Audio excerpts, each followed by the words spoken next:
मत्ती का 5वां अध्याय और हम वचन 6 पढ़ेंगे, वचन 10 और वचन 20 तीन वचन पढ़ेंगे हम, 3 पद वर्ड पढ़ेंगे हम, 6, 10 और 20। अब तो बेटा पढ़ो आप 6, 10 और 20। और तो आज हम देखते हैं कि हमको पहले समझना है कि धार्मिकता है क्या। तो हम देखेंगे कि धार्मिकता को समझने के लिए जो धर्म देता है, धार्मिकता है हम लोग जब धर्म का पालन करते हैं, और धर्म जो देता है वो परमेश्वर है। और परमेश्वर धर्म इसीलिए देते हैं क्योंकि परमेश्वर ने हमसे वाचा की है। तो हम पुराने निबंध में पुराना वाचा था जो जिसका परमेश्वर को दिया था, जिसके अनुसार उनको चलना था, और नए निबंध में नया वाचा है। तो हम देखते हैं कि ये परमेश्वर की इच्छा है। तो सबसे पहले धर्म का जो अधिकारी है वो परमेश्वर है। तो धर्म, सच्चाई क्या है, गलत क्या है, पाप क्या है, और ये पूरा परमेश्वर के मन से आता है, परमेश्वर की इच्छा से आता है। और हमने ये भी देखा कि जैसे हम धर्मशास्त्र में देखते हैं पुराने निबंध में, जैसे परमेश्वर कहते हैं कि झूठ मत बोलो, परमेश्वर कहते हैं कि किसी के साथ व्यभिचार मत करो, और कहते हैं कि जैसे किसी की हत्या मत करो। हम जब ये पूरे देखते हैं कि तो ये समझना चाहिए कि धार्मिकता जो है, धर्म जो जहां से आ रहा है वो परमेश्वर के स्वभाव से आ रहा है। तो परमेश्वर के स्वभाव से कह रहे हैं कि ये मेरी इच्छा है। तो धर्म का शुरुआत होता है परमेश्वर के स्वभाव से। जब हम धर्म को देखते हैं, हम धर्म को कोई अलग रीति रिवाज की तरह नहीं देखते हैं, बल्कि हम धर्म को देखते हैं जैसे परमेश्वर को खुद देख रहे हैं। ठीक है। तो हम पढ़ेंगे अभी, हम देखेंगे भजन संहिता, ये 119 बेटा, हाँ 119 137। तो यहां हम देख रहे हैं कि जब धर्म की बात आती है तो धर्म एक परमेश्वर के पास ही नहीं है, बल्कि जब आदमी और परमेश्वर जुड़ता है तभी धर्म की बात आती है। क्योंकि परमेश्वर चाहते हैं कि हम इस धर्म का पालन करें। तो ये एक संबंध की वजह से धर्म की शुरुआत हुई। तो जब हम दूसरे जब हम अलग अलग धर्मों के बारे में सोचते हैं, तो आपको ये समझ आना चाहिए कि ये कोई ऐसे नियम नहीं है जो आदमी ने बनाया खुद के लिए। जैसे स्कूल चलाने के लिए कोई नियम बनाता है, गवर्नमेंट चलाने के लिए कोई नियम बनाता है, लेकिन ये जो नियम हमारे पास आ रहे हैं, ये परमेश्वर के स्वभाव से धर्म का पैदा हुआ है। और परमेश्वर कह रहे हैं कि अगर तुम भी मेरे स्वभाव में और तुम भी मेरे स्वरूप में बन जाओगे, और इस धर्म का पालन करने से तुम मेरे स्वरूप में बन जाओगे, तब हम देखते हैं कि हम एक दूसरे के साथ संबंध लगा सकते हैं। तो धर्म का सब मूल कारण क्या है? धर्म का मूल कारण है कि मैं परमेश्वर के स्वभाव में बनूं, ताकि मैं उनके साथ मेरा कोई संबंध हो, ताकि मैं परमेश्वर के साथ एकता के साथ मैं एक बनूं, और इससे परमेश्वर हमें स्वर्ग में उनके पास ले जाएंगे। तो तब हम परमेश्वर के परिवार में उनके संतान होंगे। ठीक है। तो ये बात समझना बहुत जरूरी है, क्योंकि अगर हम दूसरे धर्मों की तरह, जैसे थोड़े थोड़े धर्म में ऐसे ऐसे धार्मिकता रहता है, जाओ ये काम करो, वो पहाड़ चढ़ो, ये उपहार दो, वो उपहार दो। हमको समझना है कि ये हम क्या करते हैं और क्यों करते हैं। हम इसलिए करते हैं क्योंकि परमेश्वर खुद धर्मी है। और जैसा हमने अभी पढ़ा है, परमेश्वर खुद धर्मी है, हमने देखा, हे यहोवा तू धर्मी है। तो ये है हमारे परमपिता का स्वभाव।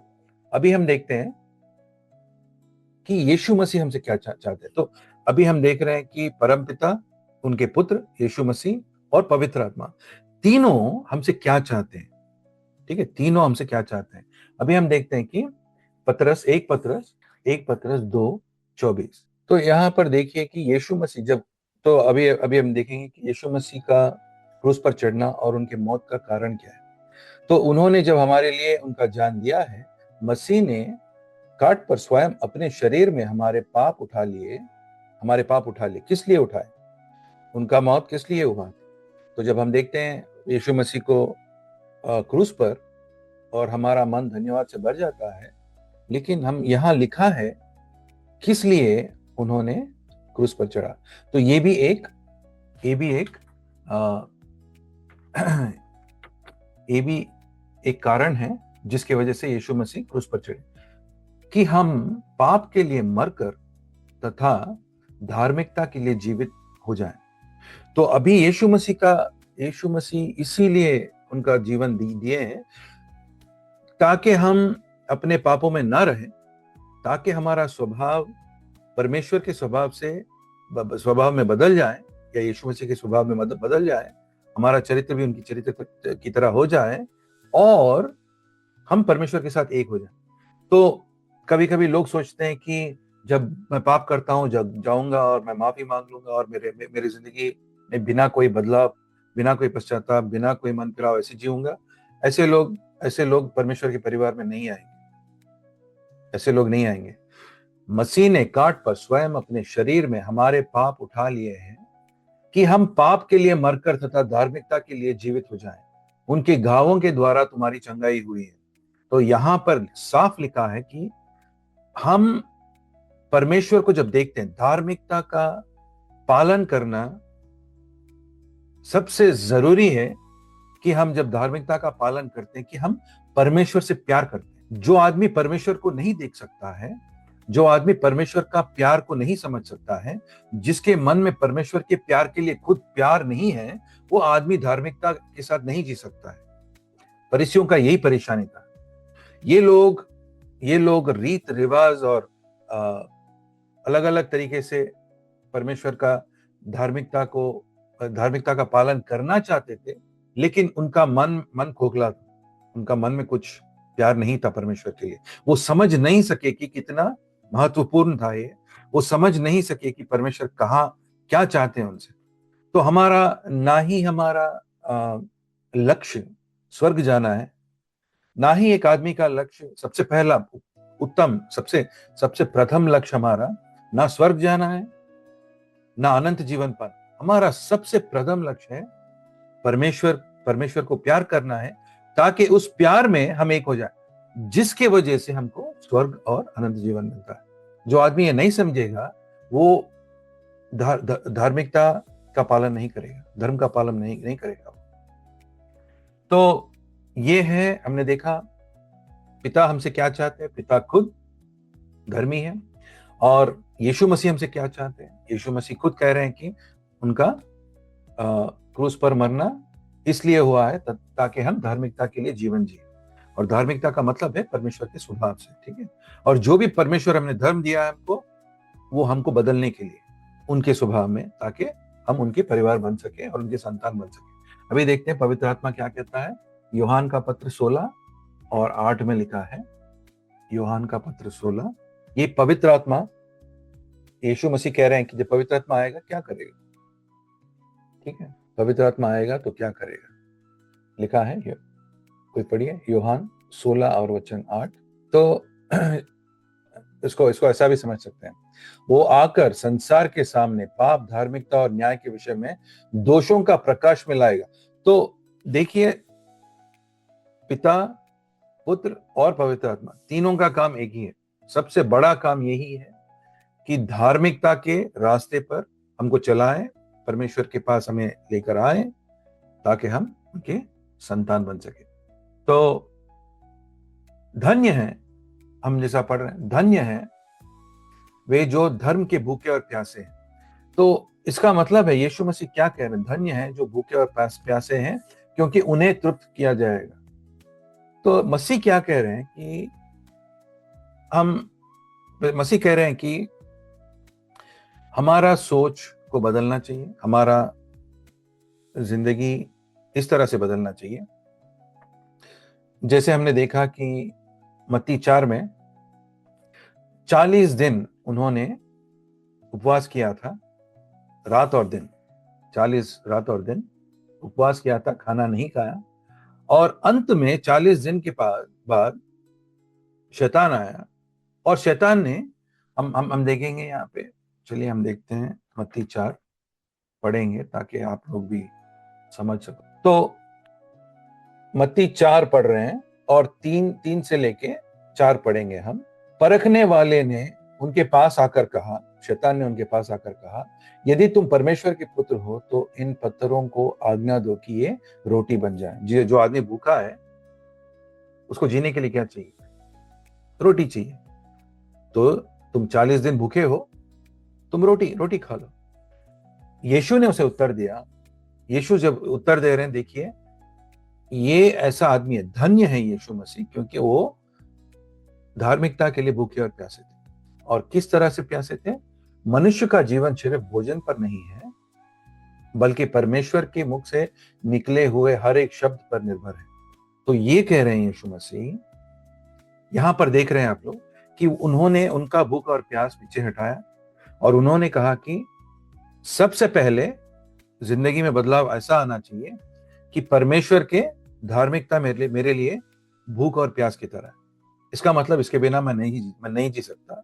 इसका मतलब हर एक चीज में। तो शैतान ने एक ऐसा समय पे उसको परखा जब वो एकदम निर्बल थे और भूखे और प्यासे थे। तो हमारे जीवन में भी हमको ये देखना है कि आप कहां कहां पर धार्मिकता का पालन करते हैं। क्या धार्मिकता का पालन, हम ऐसा हो सकता है कोई आके बोले तभी हम करें। थोड़े लोग ऐसे हो सकते हैं कि धार्मिकता का उनको बस जब तक वो बाइबल पे पढ़ते हैं ठीक है, जब दुनिया में जाते हैं तो पूरे धार्मिकता का कोई सोच नहीं रहता है। जो झूठ बोलते हैं उनके साथ मिल जाते हैं, जो लड़ाई करते हैं उनके साथ मिल जाते हैं, जो गंदे गंदे चीज करते हैं, लड़कियों को देखते हैं या व्यभिचार करते हैं, उनके साथ मिल जाते हैं। धार्मिकता आपका कहां पर आजमा रहे हैं? किस तरह से आप परमेश्वर की तरह स्वरूप में बन रहे हैं? हमको ये सोचना है। तो यीशु मसीह कह रहे हैं कि हमारा जिंदगी का बदलाव ऐसा होता है कि सबसे पहले जब मैं पश्चाताप करता हूं, मैं इसका इसका ये निश्चय कर लेता हूं कि स्थिरता के साथ मैं परमेश्वर के मनुष्य के जीवन में सिर्फ भोजन नहीं, बल्कि परमेश्वर के मुख से निकले हुए हर एक शब्द, इसका मतलब हर एक आज्ञा का पालन पर मेरी जिंदगी निर्भर है। ये प्रार्थना के साथ आता है और ये पवित्र आत्मा के साथ ही आता है। जो आदमी को मन में ये नहीं है, जिस आदमी के मन में ऐसा भूख और प्यास नहीं है, वो धन्य नहीं है। इसका मतलब वो परमेश्वर के पास नहीं आ सकता। तो हम और एक चीज देखते हैं, ये 1 यूहन्ना, पहला पत्र यूहन्ना का 3 और 10 देखेंगे। और यहां पर ये कहता है कि ये एक चिन्ह है जिससे पता लगता है कि परमेश्वर के पुत्र कौन है या शैतान के पुत्र कौन है। परमेश्वर की संतान वो शैतान की संतान का पहचान इसी से हो जाती है। कोई भी व्यक्ति जिसका जीवन धर्मी नहीं है, मतलब परमेश्वर का वचन उसकी जिंदगी में काम नहीं कर रहा है, वो उसका पालन नहीं कर रहा है, जिसका जीवन धर्मी नहीं है, परमेश्वर से नहीं है, और ना ही वह जो अपने भाई से प्रेम नहीं है। तो साफ है कि धार्मिकता बस सुनने वाली चीज नहीं है। धार्मिकता से लोगों के जीवन में परिवर्तन होना चाहिए। ठीक है? झूठ मत बोलो, गुस्से में मत आओ, अपने भाई से प्रेम करो, नफरत मत करो। काफी ऐसे अलग अलग हमको प्रोत्साहन दिए गए हैं और परमेश्वर की आज्ञा दिए गए हैं जिससे हमको आगे चलना है। और ये है यीशु मसीह जो जिसकी धार्मिकता कह रहे हैं। धार्मिकता दो तरह के होते हैं। एक तरह का धार्मिकता है जब आदमी पापी रहता है, ठीक है, तो हम देखेंगे जब आदमी पापी होता है तो 2 कोरिन्थियों का पत्र 5 और 21 देखते हैं। 2 कोरिन्थियों का पत्र 5 और 21 देखते हैं। तो ये एक तरह की धार्मिकता है जो हमारे जीवन से नहीं आता है, बल्कि यीशु मसीह के क्रूस पर चढ़ने से होता है। तो धार्मिकता का मतलब क्या है? हम परमेश्वर खड़े हैं, हम परमेश्वर के आगे जाएंगे, एक दिन परमेश्वर के आगे खड़ेंगे, परमेश्वर न्याय करेंगे, पाप का दंड मृत्यु है और यीशु मसीह का उपहार अनंत जीवन है। तो जब हम परमेश्वर के पास खड़ेंगे, हमारा न्याय होगा। जब हमारा न्याय होगा, हमारा धार्मिकता के पुस्तक खुलेंगे। क्या किया है तुमने जिंदगी में, जो तुमने हर एक बात जो तुमने कहा है और हर एक कार्य जो तुमने किया है, क्या तुम्हारे कार्य धार्मिक है या नहीं है, ये जब पुस्तक खुलेगा तो तब परमेश्वर हमारा न्याय करेंगे और उसके हिसाब से हमें उपहार देंगे या दंड देंगे। तो उस समय हम परमेश्वर के पास जब पहली बार आए थे, हमारे पास तो धार्मिकता था ही नहीं, हमारे पास तो पाप था। इसीलिए हमको यीशु मसीह का धार्मिकता हमको मिलता है। तो अब अभी हम देख रहे हैं कि 2 कोरिन्थियन 5 और 21 में लिखा है, वह जो निष्पाप थे, यीशु मसीह निष्पाप थे, उन्हें परमेश्वर ने हमारे लिए पाप बना दिया कि हम उनमें परमेश्वर की धार्मिकता बन जाए। तो एक क्या कहते हैं इसको, एक ऐसा अदला बदली होता है जब हम हमारे पाप यीशु मसीह को देते हैं और यीशु मसीह जो निष्पाप थे उनका धार्मिकता जो है हमको देते हैं। इसीलिए सबसे पहले जब हम परमेश्वर के पास आते हैं और परमेश्वर हमको उनका संतान बुला सकते हैं कि यीशु मसीह के अनुग्रह की वजह से यीशु मसीह ने हमको उनकी धार्मिकता दी है और ये धार्मिकता हमारा है जो विश्वास से यीशु मसीह पे निर्भर करता है और उसका ये धार्मिकता उसको मिलता है। तो ये हमारी शुरुआत है, ठीक है, ये शुरुआत है। और हर एक समय हम जब गिरते हैं, पाप में गिरते हैं, तो हम यीशु मसीह की ओर देखते हैं और यीशु मसीह की धार्मिकता को पूछते हैं परमेश्वर के पास, ठीक है। और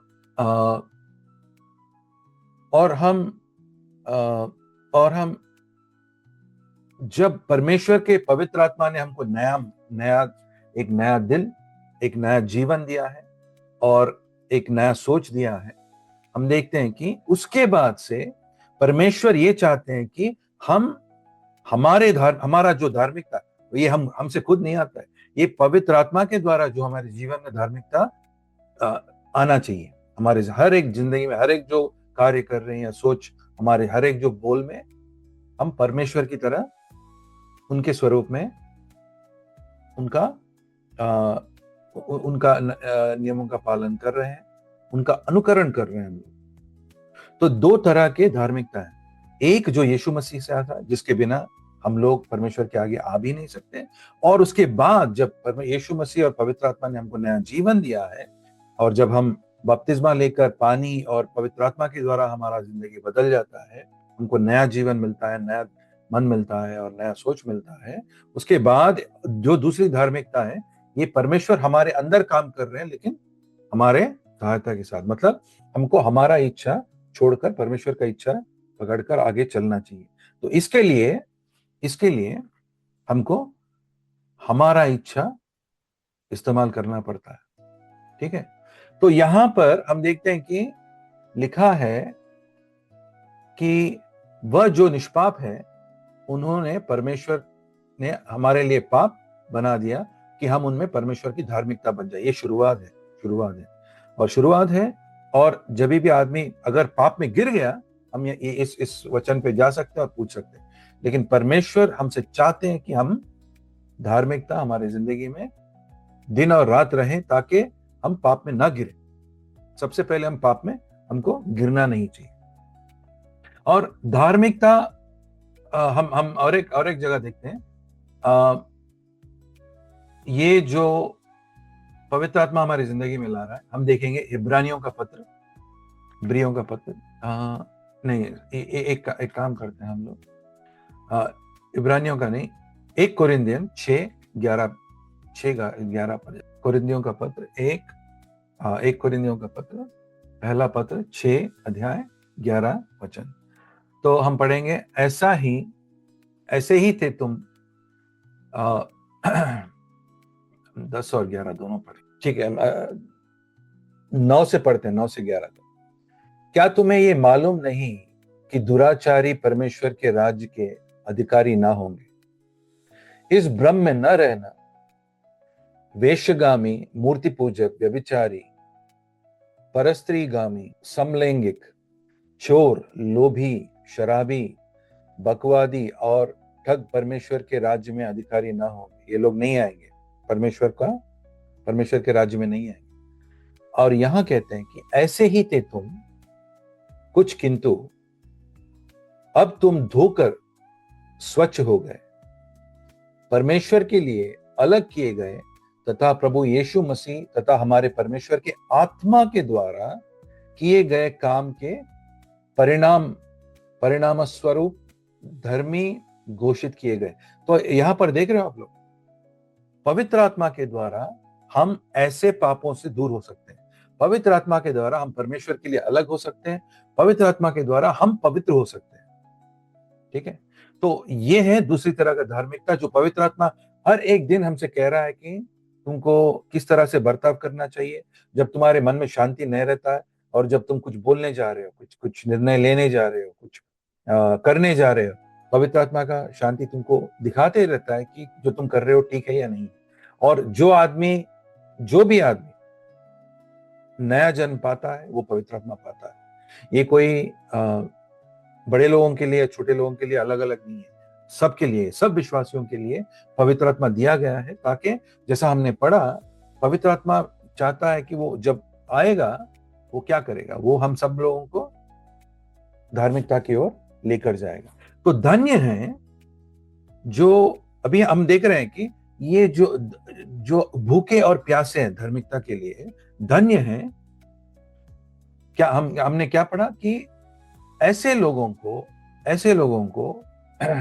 धन्य है जो धर्म के भूखे और प्यासे हैं, क्योंकि उनको तृप्त किया जाएगा। तो ये जो भूखे और प्यासे हैं, इसका मतलब है इनके जिंदगी में जैसे हम 3 बार खाते हैं, 3 बार, कम से कम 3 बार पीते हैं, उसी तरह ये लोग भी परमेश्वर के लिए भूखे और प्यासे हैं। जो आदमी परमेश्वर के लिए भूखा और प्यासा रहता है, उनकी आज्ञाओं का पालन करना चाहता है। और एक आपको, जब आप सुसमाचार देने जा रहे हैं, ये सेवकों के लिए है ताकि आप समझ सकें। हम देखेंगे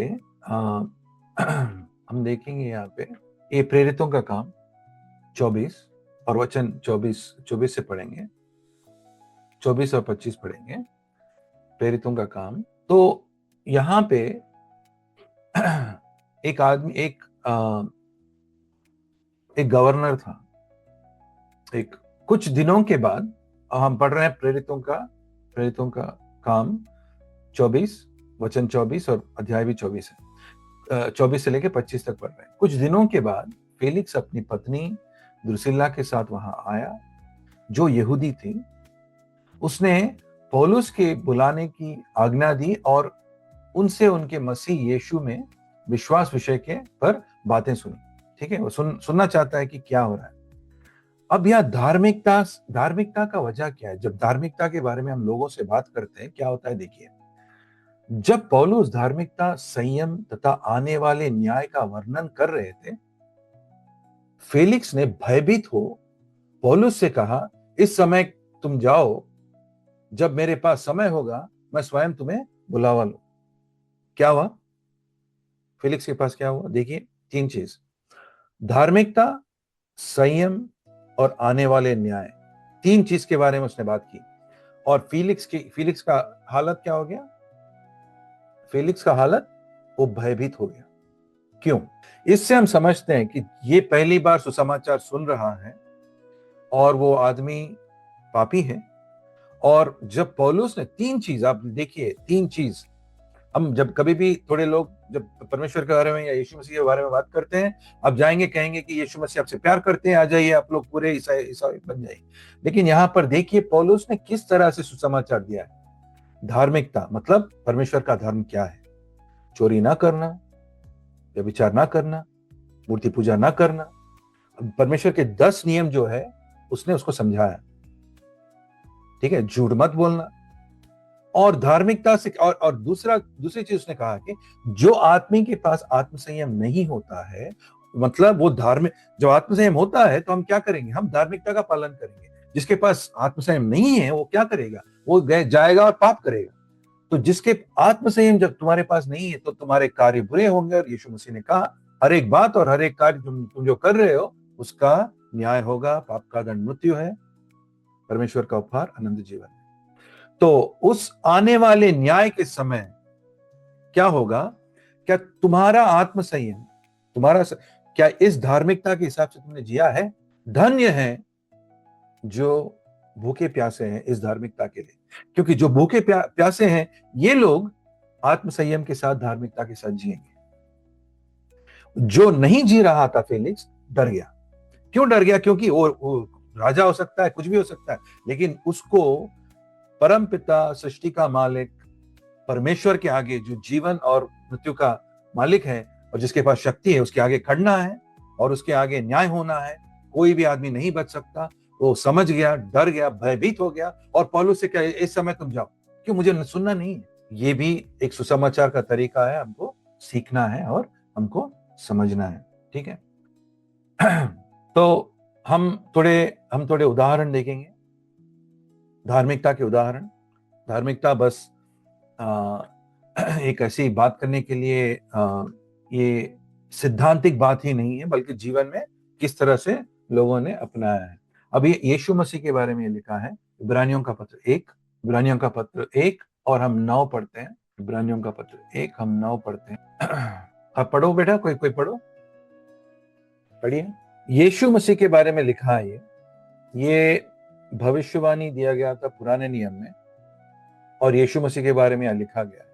हम देखते हैं यीशु मसीह जो एक आदमी के रूप में देह धारण कर इस धरती पर आए थे। मतलब हर एक जो लोभ होता है उनकी जिंदगी में भी काफी यातनाएं आई, उनको भी परखा गया था। हम देख रहे हैं यहाँ पे कि धार्मिकता आपको प्रिय है।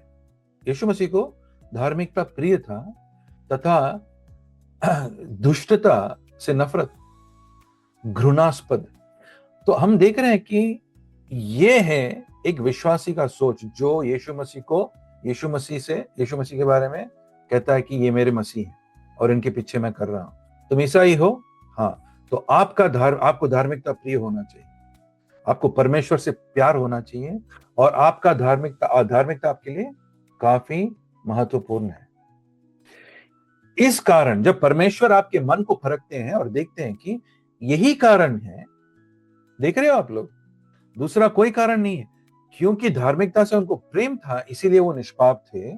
और यही कारण है, परमेश्वर ने देखा कि इतना प्यार है यीशु मसीह के मन में धार्मिकता के लिए मतलब परमेश्वर के लिए इतना प्रेम था कि परमेश्वर के स्वभाव के लिए यीशु मसीह कह रहे थे कि मैं परमेश्वर की तरह बनूंगा, मेरा स्वभाव परमेश्वर की तरह होगा, मैं परमेश्वर के स्वरूप में जैसा बनाया गया हूं वैसे चलूंगा, लेकिन मैं ये नहीं तोड़ूंगा, मैं पाप को मेरी जिंदगी में आकर परमेश्वर से दूर करने नहीं दूंगा। यही कारण है परमेश्वर ने हर्ष के तेल से आपके अभिषिक्त करके आपके समस्त साथियों से ऊंचा स्थान पर बसा दिया है। कोई भी, हम आज के दिन में सेवक सोचते हैं कि अगर हमको बढ़ना है, अच्छे प्रचार करना है, सूट वूट पहन के ये करना है, हमारे पास 1000 लोग रहना है, ये पूरा बेकार है। एक सेवक को परमेश्वर के बारे में सोचना है कि परमेश्वर आज के दिन मेरे बारे में क्या सोचते हैं। जब परमेश्वर मुझे देखते हैं, क्या परमेश्वर कह सकते हैं कि ये भाई, ये मेरा बेटा, ये जो विश्वासी है, ये जो मेरा सेवक है, क्या ये धार्मिकता के साथ प्रेम करता है या नहीं करता है? मन में देखेंगे और परमेश्वर ये कहेंगे कि तुमको ऊंचा उठाना है, ऊंचा स्थान देना है या नहीं देना है। इससे पता लगता है हमको परमेश्वर के मन में इस धार्मिकता का कितना महत्वपूर्ण विषय है परमेश्वर के लिए। और हम लोग आज के दिन क्या सोचते हैं? थोड़े लोग सोचते हैं कि 10 चर्च लगाओ, थोड़े लोग सोचते हैं कि 1000 लोग आना चाहिए, 10,000 लोग आना चाहिए, हमारी मीटिंग भर जाना चाहिए, हम ऐसा बात करेंगे, हम ऐसा गाना गाएंगे। पूरा बेकार है। जो आत्मिक चीज समझ सकता है वो ये बात समझेगा। जब यीशु मसीह ने उनका सेवा खत्म की, उनके हाथ में थे 12 शिष्य या 11 शिष्य, वो भी एक तो छूट गया। उस 11 शिष्य धार्मिकता से प्रेम करते थे और गए, पूरा दुनिया को बदल दिया। हमको सबसे पहले हमको ऐसा शिष्य बनना है जो धार्मिकता से प्रेम करते हैं। और दूसरा हम आपको दिखाना चाहते हैं 2 पतरस वचन अध्याय 2। हम यहाँ देखते हैं कि हम यहाँ देखते हैं कि आ, लोथ के बारे में लिखा है। हम पढ़ रहे हैं वचन 6 और 7। तो यहां पर एक चेतावनी दी जा रही है कि धार्मिकता का रास्ता मत छोड़ो, और उसका उदाहरण दिया गया है, लोथ को देखो और सीखो। ठीक है, तो हम सीखते हैं लोथ से क्या हुआ है। तो सबसे पहले हम पढ़ेंगे उत्पत्ति 13 10 से लेके 11 तक। उत्पत्ति 13 10 से लेके 11 तक हम पढ़ रहे हैं, ताकि अभी अभी समझिए कि अब अगर आपके जिंदगी में धार्मिकता का पालन करना है तो किस किस तरह से लोगों ने किया है, ताकि आप उनका अनुकरण कर सकें। लोथ के बारे में लिखा है, लोथ ने यरदान नदी व उसके आसपास के हरियाली को देखा। तो लोथ अभी बिछड़ रहा है अपने अब्राहम के साथ। तो लोथ ने यरदान नदी व उसके आसपास के हरियाली को देखा, वो चारों तरफ फैली थी और जोआर के देश में यरदान नदी भी पानी से भरी थी। तो देखा कि अच्छा है, फसल अच्छा आएगा, यहाँ पे पानी अच्छा है यहाँ पर। वो यहोवा का बगीचा और मिस्र देश के समान उपजाऊ थी। तो इसलिए लोत ने यरदान घाटी को, जो पूर्व दिशा की ओर है, चुन लिया। इस प्रकार लोत तथा अब्राहम एक दूसरे से अलग हुए।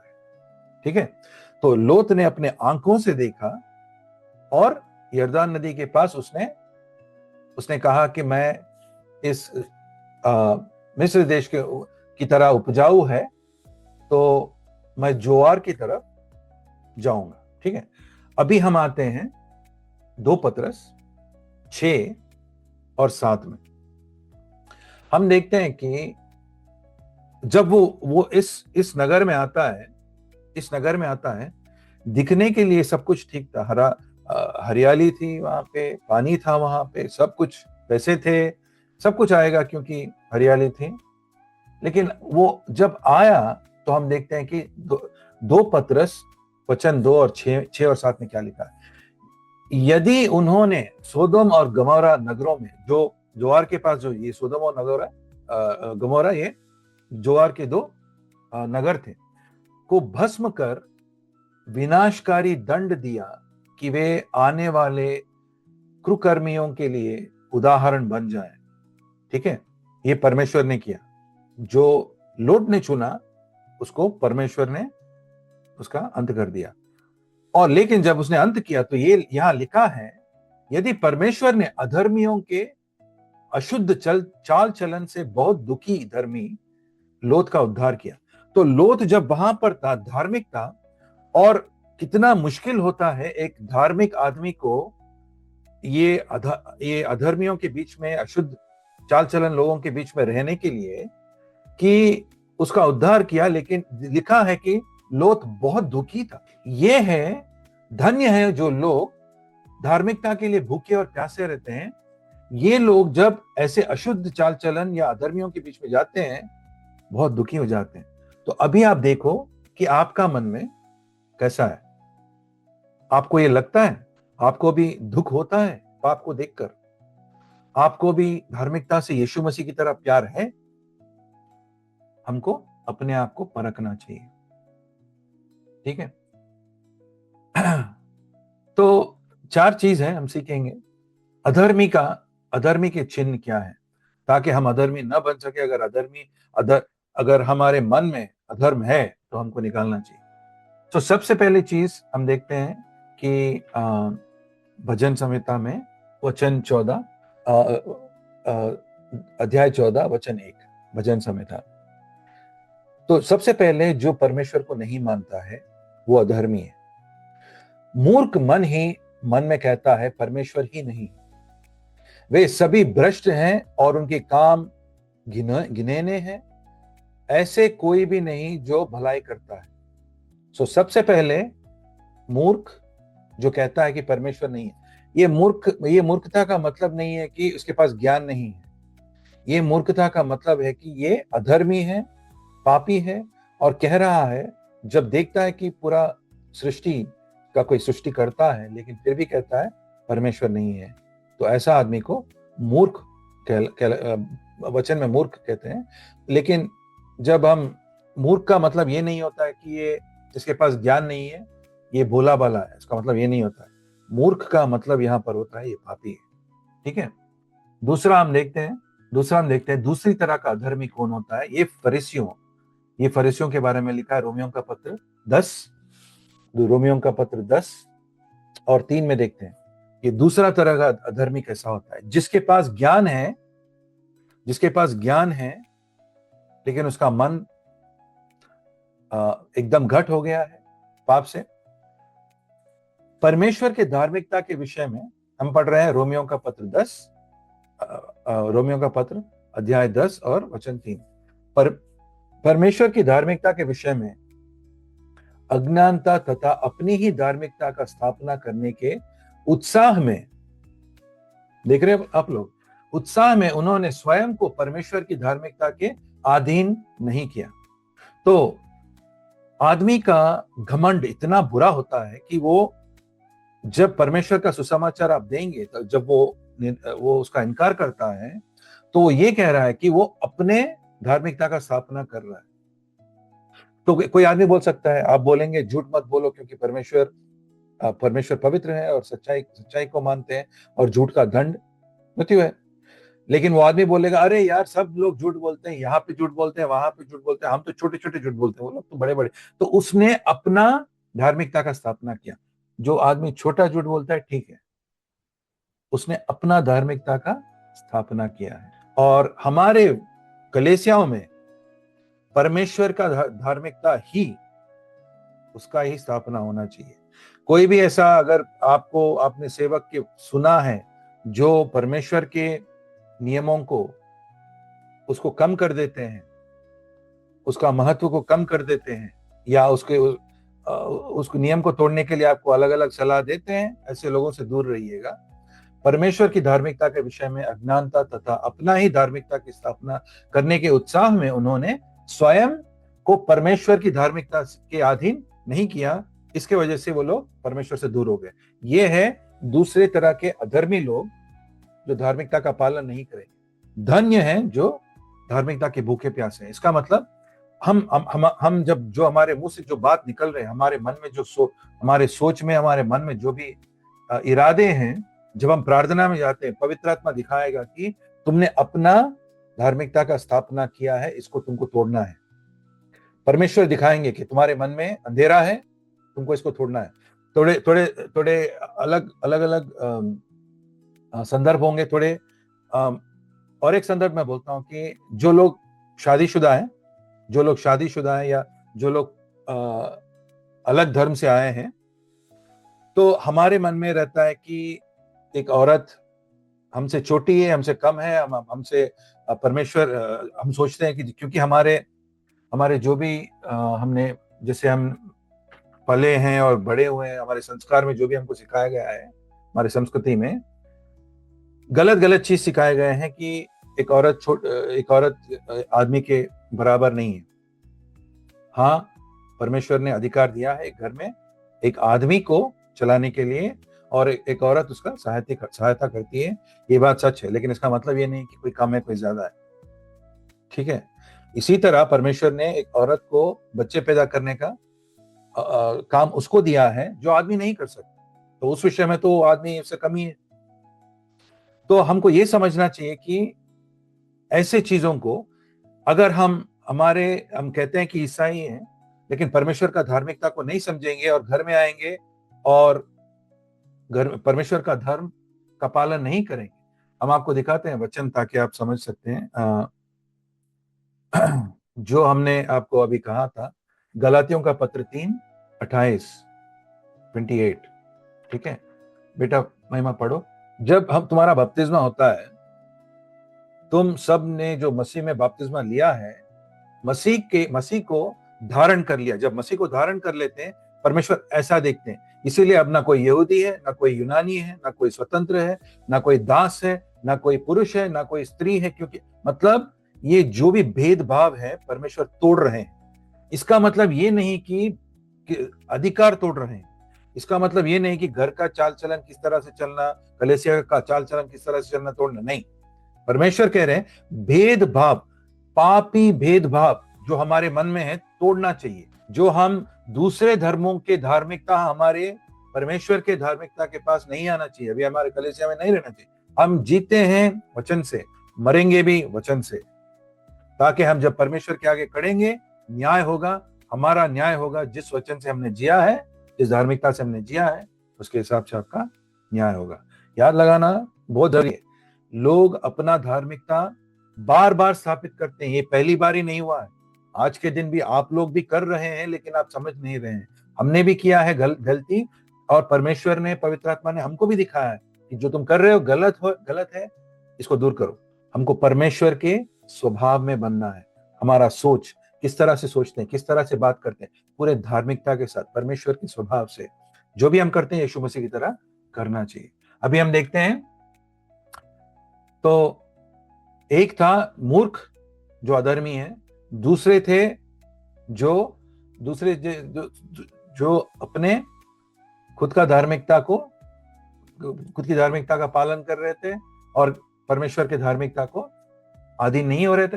अभी तीसरे लोग हैं जो धार्मिकता को देखते हैं, सुनते हैं, समझते हैं, लेकिन उसका पालन नहीं करना चाहते हैं। हम देखेंगे, ये है प्रकाशित वाक्य, देखिए वचन 3, 15 से 17।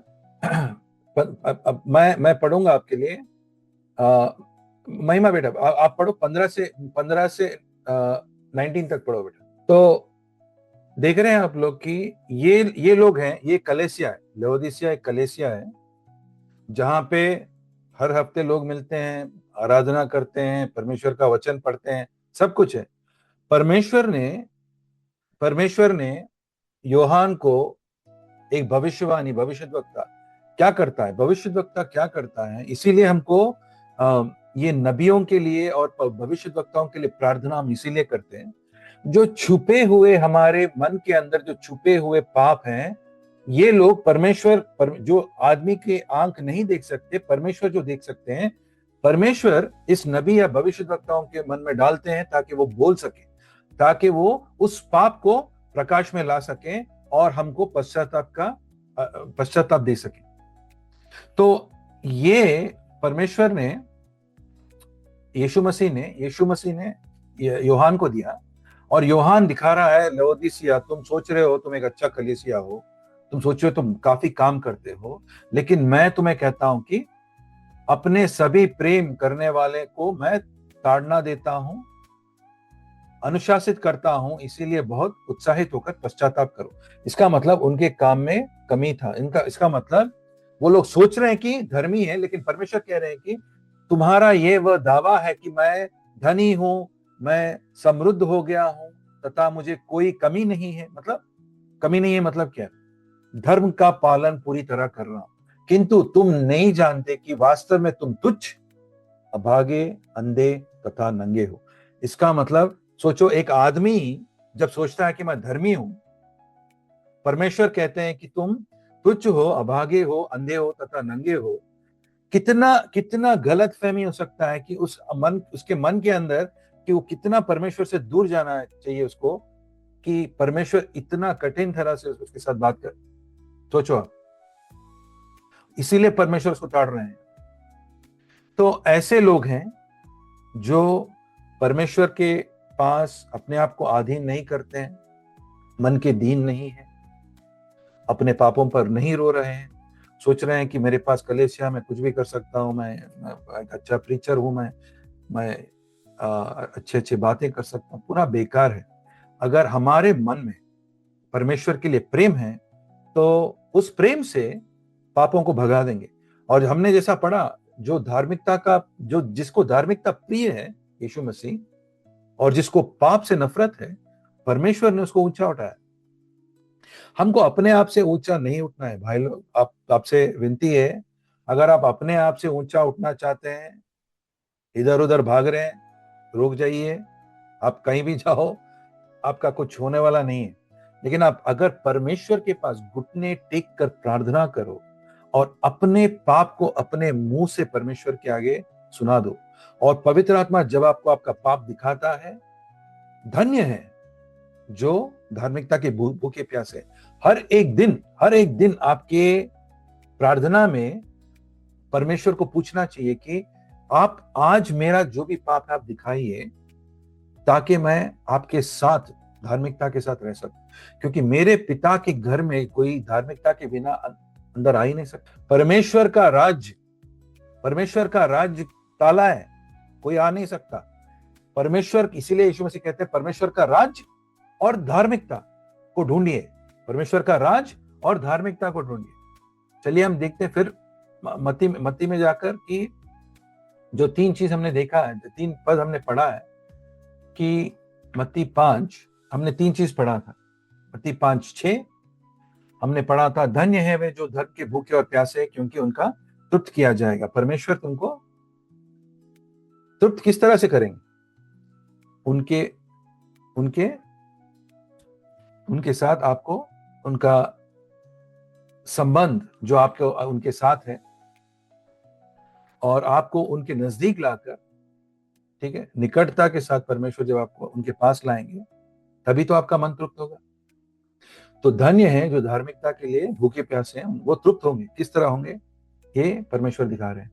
दूसरा हमने देखा वचन 10 में, धन्य है वे जो धर्म के कारण सताए गए हैं। तो देखिए, इसका मतलब हमारे जिंदगी में सताव से ज्यादा धर्म के लिए महत्व है। सताव से जो आदमी शोक करता है, परमेश्वर से कहते हैं कि उसको मैं संभालूंगा।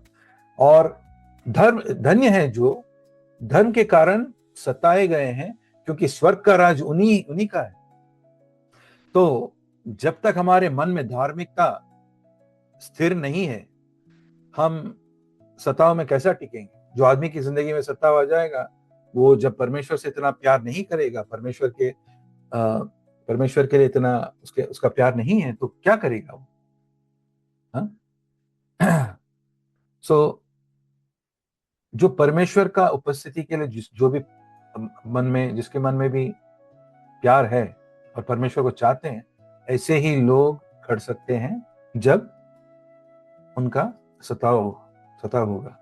और हम 20 देखते हैं, वचन 20 देखते हैं, मैं तुम्हें इस सच्चाई से भी परिचित करा दूं, यदि परमेश्वर के प्रति तुम्हारा धार्मिकता शास्त्रियों और फरीसियों के धार्मिकता से बढ़कर ना हो, तो तुम किसी भी स्थिति में स्वर्ग राज्य में प्रवेश न कर सकोगे। मैं ये कहना चाहता हूं कि यीशु मसीह ने खुद कहा कि आपको दिखाता हूं फरीसियों के धार्मिकता के बारे में परमेश्वर ने क्या कहा, हम देखेंगे। हम देखेंगे मत्ती 23:3 पढ़ेंगे। मत्ती 23:3। तो अभी हमने 20 में पढ़ा कि तुम्हारा धार्मिकता फरीसियों और शास्त्रियों की धार्मिकता से बड़ा होना चाहिए। लेकिन यहां पर देखिए आप, तो मत्ती 23 में लिखा है, इसलिए उनकी सभी शिक्षाओं के अनुकरण स्वभाव तो रखें, किंतु उनके द्वारा जो रहे कामों का बिल्कुल ना मानना। तो ये कह रहे हैं कि जो वो बोल रहे हैं, सुन लीजिए आप, ये जो फरीसी जो पढ़ा रहे हैं, सुन लीजिए आप, लेकिन फरीसी जैसे जी रहे हैं आप बिल्कुल मत कीजिए, क्योंकि जो पढ़ा रहे हैं वो खुद नहीं करते। तो और पौलुस भी ये बात कहता है, कि जो फरीसी लोग हैं एकदम सख्ती से रीत रिवाज के हिसाब से एकदम हर एक चीज करते थे, तो उनके बाहरी जिंदगी में कोई परेशानी नहीं था, लेकिन उसके अंदर, मन के अंदर पाप से भरे हुए थे। लोभ, गंदे पाप उनके मन में थे, जो यीशु मसीह ने ठुकरा दिया। तो हम देख रहे हैं यीशु मसीह हमको कह रहे हैं कि अगर तुम्हारा जीवन मत्ती 5:20 में लिखा है, ये धार्मिकता शास्त्रियों और फरीसियों की धार्मिकता से बढ़कर ना हो, तो तुम धन्य नहीं होंगे, ठीक है। और धार्मिकता से बढ़कर ना हो तो तुम किसी भी रीत में स्वर्ग राज्य का प्रवेश ना कर सकेंगे। तो हम यहां पर रुकते हैं कि ये है, धन्य है जो धार्मिकता के पीछे भूखे प्यासे हैं, परमेश्वर उनको तृप्त देंगे, ठीक है। कोई प्रश्न है आपको? तो अगर कोई प्रश्न है तो पूछ सकते हैं, तब तक मैं आपको एक बात समझाता हूँ। जैसा हमने पहले कहा, जो वचन हम सिखा रहे हैं इसमें फर्क क्या था? सबसे पहले धार्मिकता, जो हमको धर्म दिया गया है, परमेश्वर ने अपने स्वभाव से दिया है। इसका मतलब जो जो परमेश्वर झूठ नहीं बोलते हैं, हमको धर्म दिया है कि तुम झूठ मत बोलो। परमेश्वर जो हत्या नहीं करते हैं, अन्याय नहीं करते हैं, उन्होंने हमसे कहा कि अन्याय मत करो और हत्या मत करो। तो हम देखते हैं कि परमेश्वर के स्वभाव से आया है। धर्म से प्यार करने के लिए मुझे धर्मी परमेश्वर से प्यार करना जरूरी है। जब मैं धर्मी परमेश्वर से प्यार करता हूं, तो धार्मिकता से भी प्यार करूंगा। जब धार्मिकता से प्यार करता हूं और परमेश्वर के स्वभाव में मैं बन जाता हूं, तब मैं परमेश्वर का संतान कहलाऊंगा। तो बिना मन में परमेश्वर के प्यार के बिना, परमेश्वर के इस स्वभाव को परखने के बिना, और यीशु मसीह के स्वभाव को आप बिना देखे, बिना समझे, बिना उससे प्यार करें, आप आपके इस विश्वास की यात्रा पर आप आगे नहीं बढ़ सकते। तो ये फरीसी और शास्त्रियों का परेशानी यही था। वो लोग परमेश्वर को नहीं समझे, लेकिन उन्होंने सोचा कि अरे ये तो ये अलग अलग तरीके के जो भी नियम दिए गए हैं, मैं इसका पालन कर दूंगा। मैं परमेश्वर को नहीं समझता हूं, लेकिन इसका पालन करूंगा। उन्होंने पालन किया, लेकिन उनके मन में मन फिराव नहीं था और उनके मन में पाप भर के था, तो पाप से छुटकारा नहीं पा सकते थे। तो इसके वजह से जो भी वो लोग पालन कर रहे थे, धीरे धीरे पाप की तरफ चले गए। इसीलिए परमेश्वर ने उनसे छीन लिया। स्वर्ग का राज फरीसियों और शास्त्रियों से छीनकर यीशु मसीह के हाथ में दिया, और यीशु मसीह ने कहा, आज से मैं अन्य जनों को दूंगा। जो भी मेरे पीछे आएगा मैं उसको दूंगा। जो उनके पास परमेश्वर का राज्य था, अभी नहीं है, क्योंकि परमेश्वर ने उनसे छीन लिया। याद लगाना, धन्य है जो परमेश्वर के धार्मिकता के लिए भूखे प्यासे, वो तृप्त हो। तो कोई प्रश्न है आपको इसके बारे में, धार्मिकता के बारे में? धर्म क्या है? कोई भी प्रश्न है आपको? पुराने निबंध में धर्म क्या है, नए निबंध में धर्म क्या है? कोई भी प्रश्न है तो आप पूछ सकते हैं। हाँ, हाँ, हाँ। जैसा मत बनना। तो मुंह से एक निकल रहा है, उनके जीवन का, उनका जीवन का ज्योति कुछ अलग ही है। वो जीवन जैसा जी रहे हैं वो गलत है। जो धर्म वो सिखा रहे हैं, उस धर्म के हिसाब से वो लोग जीवन नहीं जी रहे हैं। तो आपका प्रश्न क्या है? कोई प्रश्न है यहाँ पर? हाँ, ठीक कहा आपने। आमेन, आमेन, आमेन।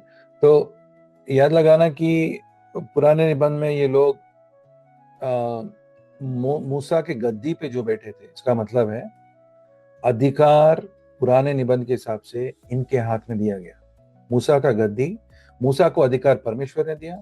मूसा ने उस अधिकार को जब उन्होंने उसके लोगों को दिया, हर एक पीढ़ी जैसे बदलते गया, जब आगे बढ़ते गया, तो इनके हाथ में आया। तो मूसा की गद्दी में ये थे। लेकिन आज हम मूसा की गद्दी की ओर नहीं देखते हैं। हम यीशु मसीह कहते हैं कि मूसा और अब्राहम से भी बड़ा कोई है, वो यीशु मसीह है, दोनों से बड़े। तो आज हम यीशु मसीह की धार्मिकता, जो मन के अंदर है और जो बाहर हम उसका पालन करना चाहते हैं, दोनों का पालन करते हैं। इस तरह से हम, जैसा आपने पढ़ा, जो करते हैं, जो बोलते हैं वो नहीं करते हैं। ईसाइयों के बीच में ऐसा नहीं रहना चाहिए। अगर आप लोग देखते हो, आपके भाई बहन या कोई आपको देखता है और कहता है कि आपका चाल चलन ठीक नहीं है, वचन के हिसाब से नहीं है, जब आप अधीन हो जाओगे तो धार्मिक हो। अगर आप लड़ाई झगड़ा करोगे कि नहीं आप ऐसा बोल रहे हैं, हम ऐसा बोल रहे हैं, जल्दी में अगर तुम गुस्से में आ रहे हो, पहली चीज तुम मन के अधीन नहीं हो और परमेश्वर के धर्म के अधीन नहीं हो। तो जब आदमी कोई आके पाप दिखाता है, हमको दीनता के साथ, नम्रता के साथ सुनना चाहिए और परमेश्वर को पूछना चाहिए, अगर है तो हम में से निकाल दें। ठीक है? तो यहाँ पे दो कार्य इस एक कलीसिया में होना चाहिए। जो बोलेंगे वो प्रार्थना के साथ प्रार्थना कर, और जो आदमी ऐसा अधर्मी है उसको दिखाना चाहिए कि तुम पालन नहीं कर रहे हो, और जो सुन रहे हैं उनको भी प्रार्थना करना चाहिए और पूछना चाहिए कि क्या ये सच है, क्या ये जो लोग बोल रहे हैं मेरे बारे में अधर्म सच है? अगर सच है तो मैं इसका पश्चाताप करूंगा, सच नहीं है तो मैं परमेश्वर के हाथ में छोड़ दूंगा। ऐसा है। लेकिन कलेसिया में होना चाहिए। मैं ये बात आपसे कहना चाह रहा हूँ कि बस हम आके प्रार्थना करके एक दूसरे से बात करके या वचन सुन के नहीं चले जाना चाहिए, हमको एक दूसरे को परखना चाहिए, ये मैं कह रहा हूँ। क्योंकि अभी हम देख रहे हैं कि परमेश्वर का वचन कह रहा है कि हम परमेश्वर का घर है, कलेसिया परमेश्वर का घर है। जहां पे भी हम एक दो लोग मिलते हैं, कलेसिया का मतलब बिल्डिंग नहीं है, जहां पे भी हम एक दो लोग मिलते हैं वो परमेश्वर का कलेसिया है। और एक दूसरे को साथ साथ धार्मिकता में उठाना चाहिए और साथ साथ चलना चाहिए।